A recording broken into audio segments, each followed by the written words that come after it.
Let's do our fiction catch-up reviewing Blood Meridian by Cormac McCarthy, The Lais de France, Aotrou and Itroun by J.R.R. Tolkien, and The Dark Eidolon and Other Fantasies by Clark Ashton Smith. This is the fiction I've read in the last month or so. And there's a couple of big name items, and there's some stuff you probably haven't heard of. even if you know Tolkien, you may not know Aotrou and Itroun, for instance. But yes, let's start with Blood Meridian. This took a while to read, actually. This took a couple of months from start in terms of the whole reading period. From starting, I read it with a friend, and I enjoyed it. I need to hear his final thoughts back on whether he enjoyed it or not, but I enjoyed it. It is a epic novel of the violence and depravity that attended America's western expansion. It's a cowboy novel. It's about a kid who gets caught up in a gang of a mercenary company, I guess, who go south of the border. He meets them in, I think, Texas, and they go south of the border. This is after the Mexican War, so they go south of the border into Mexico, and they they get hired out to hunt down and kill Indians and take their ears, and this essentially for the Mexican government, local governments at various levels. And you see them travel around, and the kid is caught up in this band, and essentially you could say, that's grim. Maybe it's quite revisionist. But it's not a revisionist Western. It's the Indians are quite as brutal and often evil as the white men. There is a big thing. I think another friend, Simon, who's read it, puts it. Simon from some of my streams, some of my D&D streams. Is that you go south of the border and there's the thing about crossing human boundaries. What the going south of the border represents is a lawlessness, and it's not a lawlessness in the white man's heart. It's a lawlessness in the human heart. And really important is that there's two leaders of this gang, this company. There's several other characters we get to know, but there's two leaders, and one, Glanton, he's the leader. He's the actual captain, and he's brutal, ruthless, cruel. He's happy to murder civilians if it's profitable, happy to rob whoever. There's a curious sense of honour though he has, and there's more elements to his character than just that. Whereas there's a figure called the Judge, and he's what's famous really about Blood Meridian, the Judge, and he is pretty obviously a almost perhaps actually supernatural depiction of evil. He is a devil, the devil. He is the evil of the human heart made manifest, something.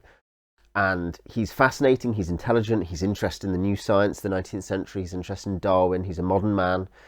But it's obvious that there's an idea that which he doesn't, that he does not know about, does not have his permission to exist. He wants to know everything, and he wants to destroy things that he cannot control. And he doesn't lose his temper, he's not kind of wild, he's just pathologically evil in a way that's quite different. In some ways, you almost think he might be more appealing than Glanton and others, but it rapidly becomes apparent there's something very wrong with this guy. And the kid observes this, there's in terms of there's a bunch of interesting things that can be talked about and theorized that are spoiled, basically. Things you can talk about. What's going on with this? What about this? I think the big criticism is how relentlessly grim it is. It's not solely grim. There are tiny hints. There's a real love of the beauty of the natural world. And there is just a hint of the option for human good. But really, it's a depiction of human evil. And it's relentless and depressing. And that's part of what slowed me down. Was I was like, okay, read two chapters, and I'm going to breathe. I'll read it again in a few days. The great upside is beautifully written, magnificently written, and it is, it's powerful, morally powerful, certainly quite realistic about human evil. Doesn't have a sort of naivety about, well, if only we had enough resources, if we could be post-scarcity, is very, very realistic in that sense, I think, and ruthless and depressing. But yeah, so it's also it does have some very interesting questions it tries to raise and talk about. And it's an interesting take on the Western. It's post-revisionist, almost anti-revisionist in one sense, Western, that is well worth the reading. Two story tales which are Breton medieval tales essentially. The Lais de France and Itroun.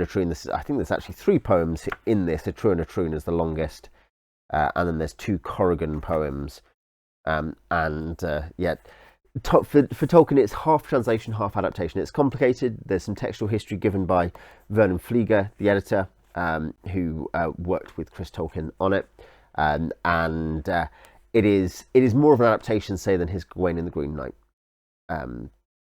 translation, which is a translation. It is a and Itroun particularly is really a development of materials. So it's complicated. It's half medieval Breton stories put into English versus half other stuff that Tolkien is adapting. And it's interesting that he adapts it in a break from the Silmarillion during a time where he's using similar poetic stuff in the Silmarillion, like particular rhyme schemes and metrical schemes and stuff. I'd say it's quite short in terms of the main text, not the discussion of fragments, is 50 pages of poetry, and there's a bit of prose in that, actually, some prose and notes as well. So it's probably like 30 pages of poetry, 35 pages of poetry. It's got some very fine verse, and I think the main poem, the title poem, Itroun, which is about a husband who makes a deal with a fairy so that he can have a baby because there's some fertility issue. And this is an evil fairy. The Corrigan in the Breton stories is basically bad. It's interesting that there is obvious assonances with, given it, he pauses Beren and Luthien, the Lay of Luthien, stuff he's writing there, to write this. And this is like a dark version in some ways of Beren coming upon the fairy in the wood, the half angel, half fae, magic using Luthien, whereas the Corrigan is evil. There's something, he's just working this out. He's looking at the traditions behind the texts he's creating. But I'll literally read the first 4 lines just to give you a feel. In Britain's land beyond the seas, the land blows ever through the trees. In Britain's land beyond the waves, the stony shores and stony caves. It's nice, easy verse to read. Anyone could read it. And the story is good. And the Corrigan poems that come after it are, that were earlier, in fact, in some ways their drafts are fun too. Lais de France, these are 7 tales or something like that.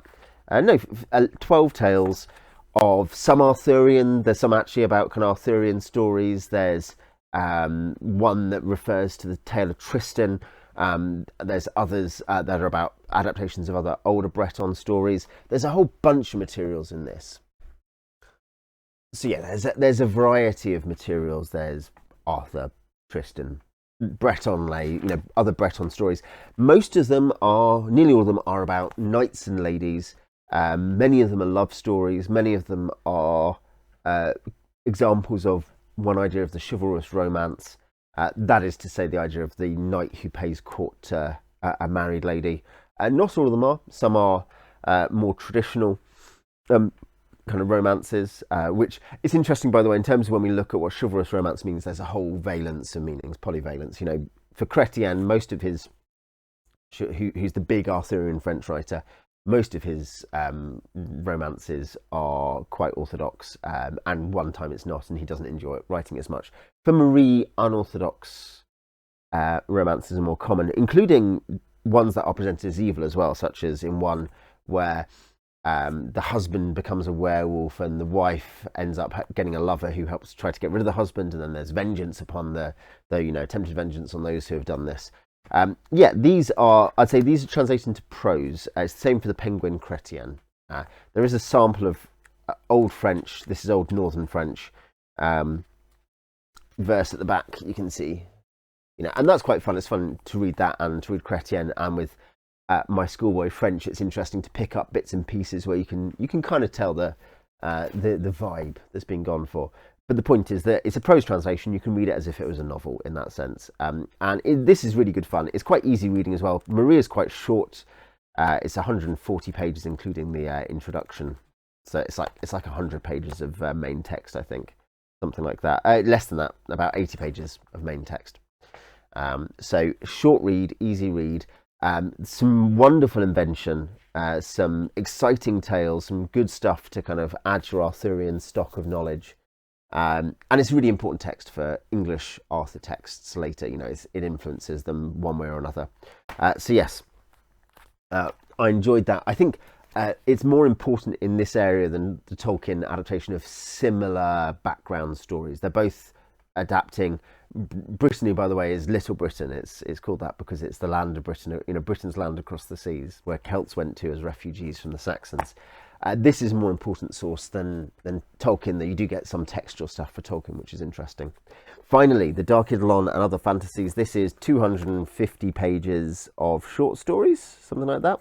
260 pages of short stories and 80 pages of prose poems and poetry. I have not read all the prose poems or all the poetry. I've read all the short stories. The short stories, I think, represent something like a sixth of his short stories. I think initially I thought it was like a third. I think we then worked out. Jamie, friend of the channel, on the D&D stream, I think his estimate, because he owns it all, was like, no, it's like a sixth. It is meant to be the best of his stories, though, and it covers all his genres. There's the Averoin medieval fantasy stuff. There's Zothique, which is Dying Earth. There's a bunch of Cthulhu mythos, included as an actual Cthulhu mythos. It's written to connect his friend H.P. Lovecraft's stories. And there's a bit of Sword and Planet. There's literally, I think there's one story maybe in this which is Sword and Planet, but like mythos, Sword and Planet, kind of complicated. And there's one Dying Earth future sci-fi story of completely different tone to Zothique. And the prose poems sometimes cover the same ground, as do the poetry. The same for Lovecraft. Lovecraft's poetry often is mythos related. And yeah, I think the Smith is an excellent writer. This is the real thing to come away from. He's an excellent writer. I wouldn't say he turned me on or excited me as much as some writers, but then, though I love Lovecraft doesn't turn me on or excite me as much as some writers. Nor did Robert Chambers with The King in Yellow, though there are some other flaws to that. I think the grim nihilism of the cosmic horror stuff isn't my personal vibe. I don't believe it, and that means that I'm distanced from the text. That's not the tone of everything here. The Zothique Dying Earth stuff is interesting. It comes before Jack Vance. It's early Dying Earth. It's not the first. You can look at stuff like Nightland as well, and you can look at you can look at The Time Machine, indeed, for dealing with some of the themes of the advanced decadence of the Earth. You can look at lots of early texts that have tones. Planetary Romance, C.L. Moore, particularly as a darker planetary romance, but or Lee Brackett, or obviously Robert E. Howard, Edgar Rice Burroughs. Planetary romance of a dying Mars, or very different dying Mars for C.S. Lewis. That's there already, but it's early Dying Earth, and it has the kind of rich decadence that Vance obviously draws on, as do others. Gene Wolfe, for instance. Gene Wolfe offers a response, I think, which is interesting. So there's really interesting things seeing the either more Cthulhu mythos, or seeing, and remember, Robert E. Howard also connected into the into the Cthulhu mythos too, though less closely. There's early Dying Earth. There's a bit of alternative Sword and Planet, more like C.L. Moore than like Edgar Rice Burroughs. And Averoin, all so much creativity, so much vision, so many ideas, some really rich and pungent, strange imagery. I think it is, as I say, at points kind of grim or bad or miserable. By that I mean like the circumstances, not the writing.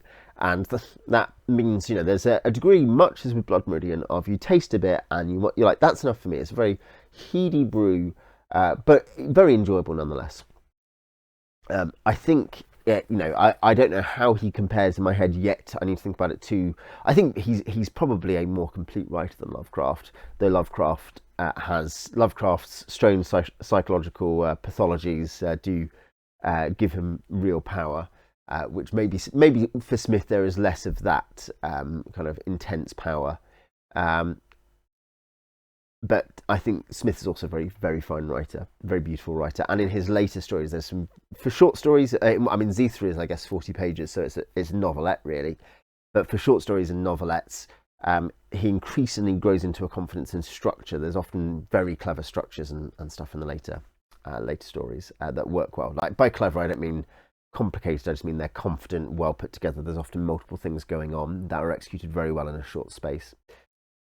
I'd say, yeah, the final story, Phoenix. I'm not sure it's my favourite, but I would say it's interesting. By the way, I'll just make this note that it is an obvious precursor to Danny Boyle's film Sunshine, and it was a very interesting, different story, and I was very glad it was included. It was written later in the second period of his writing, 20 years after he'd stopped writing, basically, and it is very enjoyable. I will definitely read more Smith. I have often thought about buying separate, collections of Zothique or Avalroy or whatever. And I almost certainly will now. But yeah, if you have read any of these, Blood Meridian, Clark Ashton Smith, Itroun, and the Lais and Rue de France, then I'd love to know what you think. Tell me in the comments, and I'll see you next time.